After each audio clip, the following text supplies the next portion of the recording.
Being versus getting, being और getting में क्या डिफरेंस है? तो गाइस सबसे पहले मैं आपको ये बता दूं, बीइंग और गेटिंग दोनों के अगर हिंदी की मीनिंग की बात करें तो दोनों का हिंदी मीनिंग होता है होना।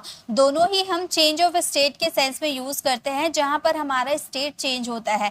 जैसे पहले मान लो मैं बोल रही हूँ अंधेरा हो रहा है, तो पहले मतलब उजाला था, अब क्या हो रहा, अंधेरा हो रहा है, यानी कि स्टेट चेंज हो रहा। मैंने चाय गर्म की थी, अब क्या हो रहा है, चाय ठंडी हो रही है, यानी कि पहले वो गर्म थी अब वो ठंडी हो रही है। वो मोटी हो रही है, यानी कि पहले वो पतली थी अब वो मोटी हो रही है। तो चेंज ऑफ स्टेट की अगर हम बात करते हैं तो वहाँ बीइंग और गेटिंग दोनों का आप यूज कर सकते हो, दोनों ही करेक्ट होते हैं। सबसे पहले आपको सब्जेक्ट यूज करना होगा, देन आप अपने सब्जेक्ट और टेंसेस के अकॉर्डिंग इज एम आर लगाओगे और उसी के अकॉर्डिंग आप बीइंग या गेटिंग का यूज करोगे। यानी कि इस तरह के सेंटेंसेस में आपका कोई काम कंटिन्यू चल रहा होगा, और कंटिन्यू चलता है तो इज एम आर लगाते हैं प्रेजेंट में, और पास्ट में वॉज वर्ड लगाते हैं।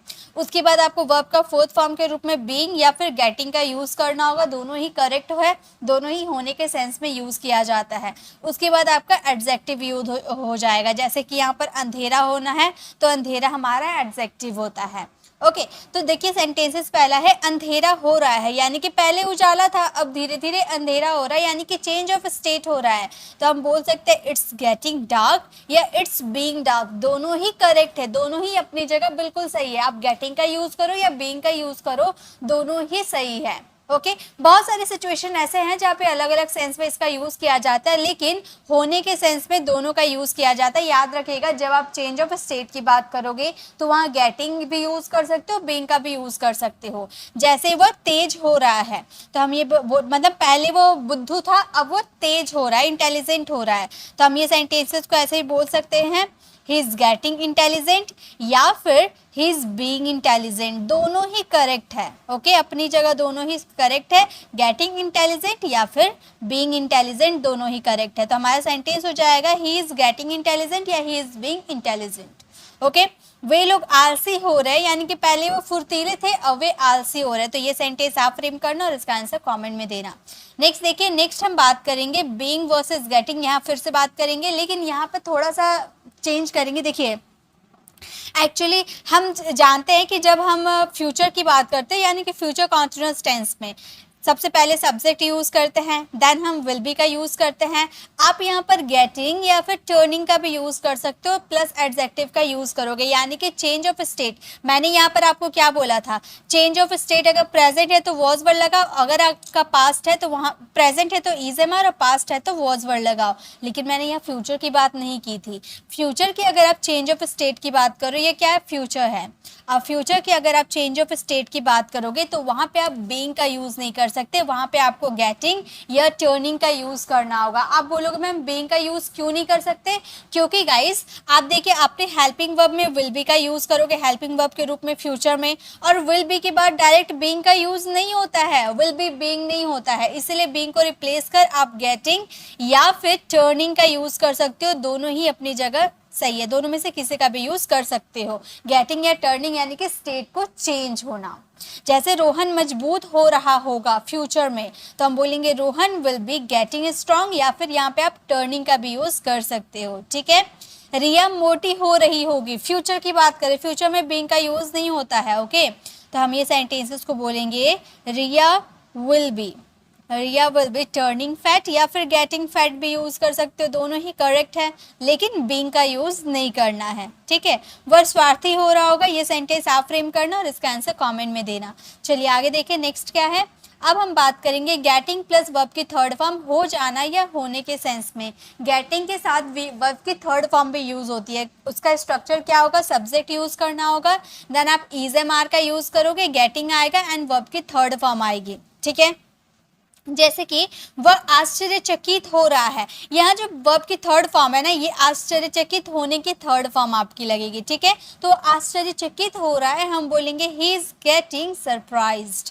होना, किसी चीज का हो जाना या होना means getting, he is getting surprised. हम लोगों को अंग्रेजी बोलने की रुचि हो रही है, हम लोगों को अंग्रेजी बोलने की रुचि हो रही है, तो हम बोलेंगे वी आर गेटिंग वर्ब की थर्ड फॉर्म यानी कि इंटरेस्टेड यूज करेंगे, इंटरेस्ट की third form interested in speaking English, in हमारा प्रीपोजिशन है, तो प्रीपोजिशन के आने वाला प्रीपोजिशन के बाद अगर कोई वर्ब आती है तो फोर्थ फॉर्म में आती है, इसलिए स्पीक का फोर्थ फॉर्म यूज किए हैं। We are getting interested in speaking English. Okay, Ravi उसे देखकर हैरान हो रहा है। ये सेंटेंस आप फ्रेम करना और इसका आंसर कमेंट में देना। चलिए नेक्स्ट देखिए, नेक्स्ट हम बात करेंगे गेट प्लस वर्ब की थर्ड फॉर्म। अभी हमने गेटिंग प्लस वर्ब की थर्ड फॉर्म देखा ना, अब हम बात करेंगे गेट प्लस वर्ब की थर्ड फॉर्म हो जाने के सेंस में भी यूज किया जाता है। जैसे कि लगभग सब एक जैसे ही होते हैं, सबका यूजेस लगभग एक जैसा ही होता है। जैसे इसमें स्ट्रक्चर होगा subject, helping verb, get and verb की थर्ड फॉर्म। जैसे मैं उसे देखकर डर जाता हूँ, I get scared after seeing him. Ravi उदास हो गया, यानी कि यहाँ पर होने का सेंस, रवि उदास हो गया, तो हम यहाँ सेंटेंस बना सकते हैं रवि गॉट, वर्ब की सेकेंड फॉर्म, क्योंकि यहाँ पर गया पास्ट की बात करें तो वर्ब की सेकेंड फॉर्म यूज किए डिसअपॉइंटेड। तो हमारा सेंटेंस क्या फ्रेम हो गया, रवि गॉट डिसअपॉइंटेड, यानी कि रवि उदास हो गया। रिया हैरान हो जाते, ये सेंटेंस आप फ्रेम करना और इसका आंसर कमेंट में देना। अब चलिए आगे देखते हैं, फिर हम बात करेंगे गेट प्लस वर्ब की थर्ड फॉर्म काम करवाया, यानी कि यहाँ पर हम कॉजेटिव वर्ब के रूप में गेट का भी यूज करते हैं ना। मैंने कॉजेटिव वर्ब में आपको बताया है, पॉजिटिव वर्ब जो होते हैं ये हमारे इंग्लिश स्पीकिंग के लिए बहुत ही ज़्यादा ज़रूरी होते हैं, जिनमें गेट प्लस वर्ब की थर्ड फॉर्म यूज़ करते हैं। Subject, get, object and verb की थर्ड फॉर्म आती है। जैसे मैंने अपना कमरा साफ करवाया, तो हम बोलेंगे, यहाँ पर पास्ट का सेंटेंस है इसलिए गेट का सेकंड फॉर्म गॉट का यूज़ किए। I got my room cleaned, क्या साफ करवाया, मेरा कमरा, यानी कि माई रूम हमारा ऑब्जेक्ट हो गया। देन वर्ब की third form I got my room cleaned. तुमने पत्र लिखवाया, तो हम क्या बोलेंगे, पास्ट का सेंटेंस है तो गॉट का यूज करेंगे। You got the letter written, you got the letter written, यानी कि तुमने पत्र लिखवाया, तो हम बोलेंगे you got the letter written. Rohan car repair करवाता है, ये सेंटेंस आप फ्रेम करना और इसका आंसर कमेंट में देना। नेक्स्ट देखिए, अब हम बात करेंगे बीइंग प्लस वर्ब की थर्ड फॉर्म का। ये भी काफ़ी इंटरेस्टिंग सा है, ये बहुत ज़्यादा यूज़ किए जाते हैं हमारे इंग्लिश स्पीकिंग में। बीइंग प्लस वर्ब की थर्ड फॉर्म का यूज़ किया जाता है, किया जा रहा है या किया जा रहा था। ये हमारा एक तरह से पैसिव वॉइस है, ठीक है।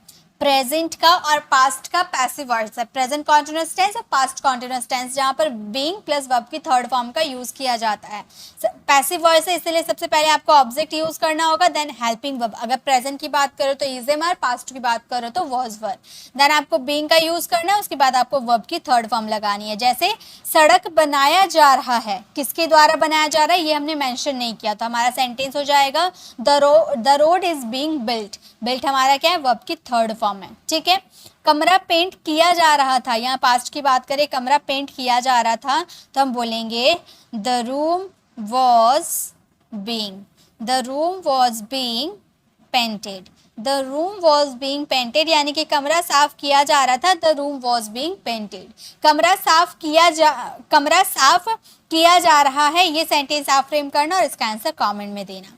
देखिए और एक यूजेस है बीइंग के, वो भी मैं आप लोगों से बताना चाहती हूँ। बीइंग का मतलब होने के सेंस में किया जाता है, जहाँ पे सबसे पहले आपको बीइंग का यूज करेंगे, सबसे पहले। जैसे आप ऐसे सेंटेंसेस बोलते हो ना, तुम्हारे मेरे साथ होना मेरे लिए खुशी की बात है, आपका विद्यार्थी होना मेरे लिए खुशी की बात है, यानी कि कुछ होना, उसके लिए सबसे पहले आपको बीइंग का यूज करने, देन एडजेक्टिव, जिस चीज का होने की बात करो एडजेक्टिव आप यूज करोगे, then is am are and complement आप यूज करोगे। जैसे सेंटेंसेस फ्रेम कीजिए, आपको समझ में आ जाएगा। जैसे तुम्हारे साथ होना मेरे लिए खुशी की बात है, तो तुम्हारे साथ होना बीइंग विद यू मेरे लिए खुशी की बात है, is pleasure for me, being with you is pleasure for me, okay. स्वार्थी होना अच्छी बात नहीं है, तो हम क्या बोलेंगे, हम बोलेंगे बीइंग सेल्फिश, यानी कि स्वार्थी होना अच्छी बात नहीं है, तो हम बोलेंगे इज नॉट गुड। स्वार्थी होना अच्छी बात नहीं है, being selfish is not good. वैसे ही इस काम में ईमानदारी होना आवश्यक है, ये सेंटेंस आप फ्रेम करना और इसका आंसर कमेंट में देना। तो गाइज ये थी आज की हमारी छोटी सी क्लास, जिसमें मैंने आपको बस बीइंग और गेटिंग के डिफरेंस को बताया कि दोनों का मतलब होता है होना, दोनों का यूज चेंज ऑफ स्टेट के लिए किया जाता है। साथ ही बीइंग और गेटिंग के कुछ हम लोगों ने सेंटेंसेस भी बनाए। आई होप आपको ये छोटी सी क्लास इन्फॉर्मेटिव लगी होगी, इनमें कुछ आपको न्यू चीज़ सीखने को मिला होगा। तो वीडियो को लाइक कीजिएगा, अपने फ्रेंड सर्कल में ज़रूर शेयर कीजिएगा, और अगर आप हमारे चैनल पर नए हैं और मेरे पढ़ाने का तरीका आपको पसंद आया तो सब्सक्राइब कर आने वाले बेल आइकन को ज़रूर प्रेस कीजिएगा, ताकि रोज़ आने वाली वीडियोज़ की नोटिफिकेशन आपको समय पर मिल जाएगी। और गाइज, अगर आप गेट की वीडियो चाहते हो, यानी कि गेट में आप PhD करना चाहते हो, तो लेफ्ट साइड क्लिक करके आप हमारी गेट वाली वीडियो को ज़रूर विजिट कीजिएगा, जहाँ पे आपको गेट का A to Z यानी कि गेट में आपको PhD करवा दिया जाएगा, मास्टर बना दिया जाएगा। और राइट साइड क्लिक करके आप हमारे प्लेलिस्ट में जाकर जिस भी टॉपिक पे आपको कंफ्यूजन है, चाहे वो बीइंग हो, गेटिंग हो, जो भी हो, तो लिखना use of being by pre English classes, आपको मिल जाएगा। जो भी वीडियोस जो भी आप चाहते हो ना, हर टॉपिक पे मैंने वीडियोस बना रखी हूँ। तो मिलते हैं नेक्स्ट ऐसे इन्फॉर्मेटिव वीडियोस के साथ। Till then bye bye, take care.